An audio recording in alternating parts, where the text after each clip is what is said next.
मला वाटतं ही जी चर्चा सुरू झाली आज सकाळी सुरू झाली की विरोधी पक्ष नेता कोण होणार, कधी होणार, काय होणार, मला वाटतं सगळ्यात महत्त्वाचं म्हणजे कधी होणार हा एक विषय आहे.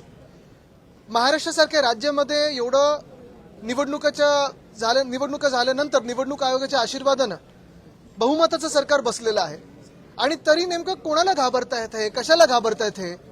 विरोधी पक्ष नेता वरच्या हाऊसमध्ये असेल किंवा खालच्या हाऊस म्हणजे आमच्या विधानसभेत असेल किंवा विधान परिषदेत असेल, दोन्हीकडे नसताना सरकारला नेमकी कशाची भीती आहे? बरं, असं झालेलं आहे की सरकारमध्येच दोन विरोधी पक्ष नेते तयार होत नाहीत ना, असा देखील प्रश्न कदाचित मुख्यमंत्र्यांना पडला असेल आणि म्हणून कुठच्याही बदल झालेला आहे विरोधी पक्षाच्या प्रस्तावाच्या ह्याच्यात, ह्या अफवांवर विश्वास ठेवू नका. कोणी बातमी पेरलेली आहे, कधी पेरलेली आहे, कुठच्या माणसांनी पेरलेली हे आम्हाला सगळं माहिती आहे. पण एक लक्षात घ्या तुम्ही, जे आमच्या कानावर येते की सत्ताधारी जे बाक आहेत, एक पक्ष दोन गट असे जे आहेत, त्याच्यातून एका गटामधून 22 आमदार मुख्यमंत्र्यांच्या हाती लागलेले आहेत. जर तुम्ही गेल्या एका वर्षाचा अभ्यास केलात तर त्यांची कामं असतील, त्यांना फंड असेल, चांगलं मिळालेलं आहे. आणि उठ सांगितलं तर उठ, बस सांगितलं तर बस, उडी मार सांगितलं तर उडी मार, असं ते आता मुख्यमंत्र्यांच्या इशाऱ्यावर नाचायला लागलेले आहेत. नेमकं कोणी ह्याच्यातून धसका घ्यायचा हे ज्यांनी बातमी पेरली आहे हे त्यांना कळेल. देवेंद्र फडणवीस यांनी उद्धवजींवर टीका केली होती, उपहासात्मक होती की इंडिगो क्रायसिसमध्ये उद्धव ठाकरे, मला माहिती असेल की इंडिगो विमानात जात नाही, चार्टर्डनी येतात. आणि आज भाजपचे आमदार प्रसाद लाड आणि चित्रा वाघ आणि प्रवीण दरेकर हे चार्टर्ड विमानाने आले, ते ट्विट सुद्धा त्यांनी केलं, मग ते डिलीट करायला लागलं. मला वाटतं काल फडणवीस साहेबांनी जी टीका उद्धव साहेबांवर केलेली आहे ह्याच्यात 2-3 गोष्टी महत्वाच्या पाहण्यासारख्या आहेत. पहिली गोष्ट म्हणजे कशासाठी ही टीका केली? जे इंडिगोचं पूर्ण घोळ झालेला आहे तिकडच्या सगळ्या पॅसेंजर्सची थत्त उडवण्यासाठी केली का? त्याच्यावरनं लक्ष विचलित करण्यासाठी केली का? केंद्र सरकार किंवा भाजपचं केंद्र सरकार याला प्रश्न विचारू नये म्हणून केली का? हा सगळा एक वेगळी गोष्ट झालीच. पण काल स्वतः मुख्यमंत्री हे चार्टर्ड प्लेनने आले, त्यांचं विमान 2दा मुंबईला गेलं, इतर मंत्र्यांना आणलं, दोन्ही उपमुख्यमंत्री चार्टर्ड प्लेनने आले. आज काही भाजपचे आमदार चार्टर्ड प्लेनने आले. पण ह्याहूनही पुढे जाऊन मी तुम्हाला सांगतो, विधानसभेच्या प्रचाराचं तर वेगळंच.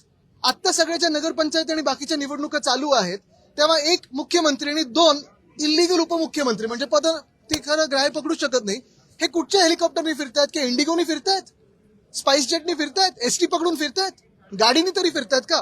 एक उपमुख्यमंत्री तरी असे आहेत जे गद्दार आहेत, त्यांच्या गावी जायला रस्ते नाही आहेत, 2-2 हेलिकॉप्टर जातात. तसंच जर पाहायला गेलं तर आत्ताच्या निवडणुकांमध्ये हे हेलिकॉप्टर घेऊन मंत्री, उपमुख्यमंत्री, मंत्री, मुख्यमंत्री फिरत आहेत. त्या हेलिकॉप्टर मधून ज्या बॅगा येत आहेत त्याच्यातून कुठच्या आनंदाचा शिदा वाटला जातोय हे देखील आम्हाला कळावं. कारण आम्ही ज्या विमानातून आलो आमच्या बॅगा तशा काही एवढ्या मोठ्या नव्हत्या. हे प्रचारात 3 तासासाठी तिथे जातात, 20 मिनिटासाठी जातात, पण आनंदाचा शिदा ह्या मोठ्या मोठ्या बॅगेतून घेऊन जातात. हा कुठचा वाटप नेमका होतोय? आणि म्हणून मी तुमचं सगळ्यांचं लक्ष पुन्हा एकदा या गोष्टीवर आणतो की आपल्या देशामध्ये 2014च्या आधी किती वेगळे एअरलाईन होते बघा, आणि नंतर 14 नंतर हे एअरलाईन मारत मोनोपोली झाली आणि केंद्र सरकारचं देखील ही एअरलाईन ऐकत नाही. अशी दादागिरी करून केंद्र सरकारलाच हे उत्तर देणं गरजेचं. आणि नुसतं एका मंत्र्याला नाही तर केंद्र सरकार नेमकं काय करतंय याच्यावर प्रश्न आहे. रुपये बघा पडलेला आहे, 90च्या पुढे गेलेला आहे. एशियामधली सगळ्यात खराब परफॉर्मिंग करन्सी ही आपली आहे, रुपयाची. तसं पाहायला गेलं तर शेतकरी, परवा देखील आमचे जे खासदार आहेत ओमराजेजी, त्यांना उत्तर आलेलं आहे की महाराष्ट्र शासनाकडून प्रस्ताव आला नव्हता, आता आल्यानंतर, म्हणजे हे सगळं उत्तर आल्यानंतर आता प्रस्ताव पाठवलाय कर्जमुक्ती किंवा जी काही मदत असेल ती. म्हणजे एका बाजूला साफ लोकांबरोबर खोटं बोलायचं आणि दुसऱ्या बाजूला थट्टा करून लोकांचं लक्ष विचलित करायचं, ही त्यांची प्रवृत्ती. एक मिनिट, मराठी पूर्ण होऊन हिंदी करूया.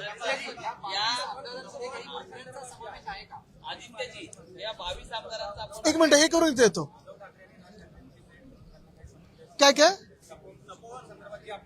बघा, याच्यात गैरसमज म्हणजे तपोवन नाशिकमध्ये, मग आता मी ऐकलं ठाण्यामध्ये 700 झाडं ते मेंटल हॉस्पिटल आहे तिथे, परत मुंबईमध्ये संजय गांधी नॅशनल पार्क, हे देखील त्यांनी आता जिथे मंत्र्यांचे बंगले आहेत, तुम्हाला माहिती आहे येऊरमध्ये कोणाचे बंगले आहेत, ते छाटायला जाणार. त्याचा वेगळा एक मॅप बनवतात, प्लॅन बनवतात.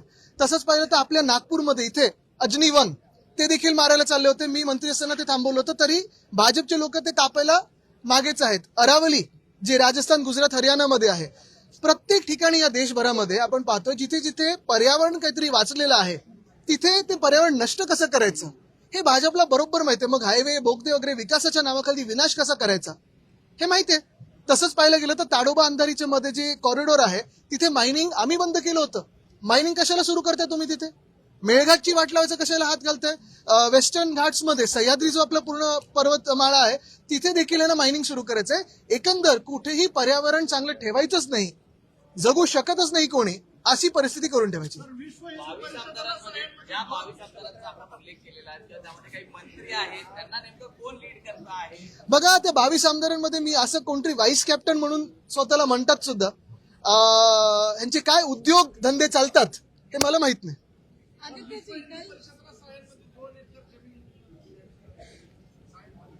हा पण त्याच्यात पुढे काय नाही, पण त्याच्यात काही अनियमितता आहे का, घोटाळा आहे का, ते असेल तर सांगा, आम्ही आणू लोकांसोबत.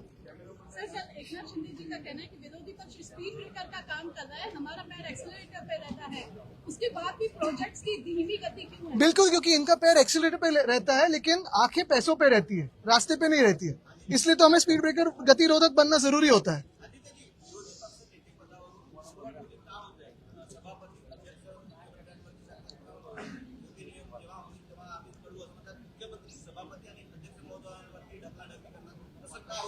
आता तुम्ही टोलवा टोलीचा विषय घेतलाय, पण यांचं जे काही झोलवा झोलवी चालते ते थांबवण्यासाठी त्यांना आम्ही थांबू अशी भीती वाटते.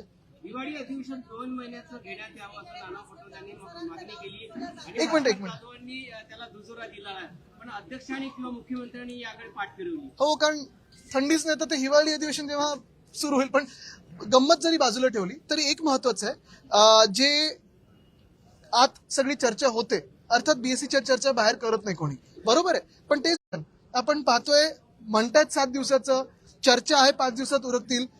तसं पाहिलं गेलं तर सगळ्यात मोठं जे काही कामकाज आहे ते सप्लिमेंटरी डिमांडचं, पुरवणी मागण्यांचं. मग नेमकं काय नक्की चर्चेला तुम्ही आणणार आहात? कुठेतरी काही पॉलिसी चर्चा आणणार आहेत का? जी शेतकऱ्यांचं नुकसान झालं त्याच्यावर चर्चा होणार आहे का? काय मदत तुम्ही दिली त्याच्यावर चर्चा होणार आहे का? शहरांचं जे आपण पाहतोय सगळी वाट लागत चालली त्याच्यावर काही चर्चा होणार आहे का? अजनीवन असेल, तपोवन असेल, पुण्यातलं रिव्हरफ्रंटचं पूर्ण विनाश करण्याचा प्रयत्न असेल, ह्याच्यावर चर्चा होणार आहे का?